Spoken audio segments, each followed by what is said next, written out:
కొద్దిసేపటి క్రితం వారణాసి టీజర్ చూడడం జరిగింది. ఈ లోపల మీమ్స్‌లో వాటిలో చాలా సర్క్యులేట్ అవుతున్నాయి. ఓకే. ఇవంతా పక్కన పెట్టేస్తే అసలు త్రేతాయుగంలో ఎక్కడైనా కాశీ ప్రస్తావన వచ్చిన విషయం మనం మాట్లాడుకుందాం.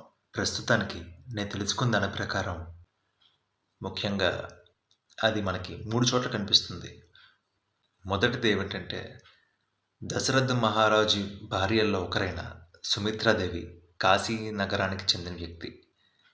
అదేవిధంగా శ్రీరాములు వారు అవతారం చాలించిన తర్వాత కుశుడు ఆ అయోధ్య రాజ్యానికి రాజయ్యాడు.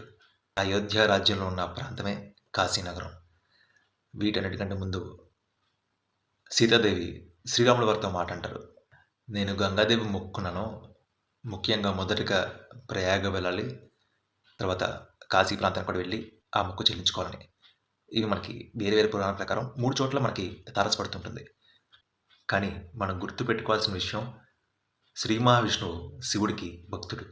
అలాగే శివుడు శ్రీ మహావిష్ణువుకి మహాభక్తుడు. శ్రీ విష్ణు రూపాయ నమః శివాయ.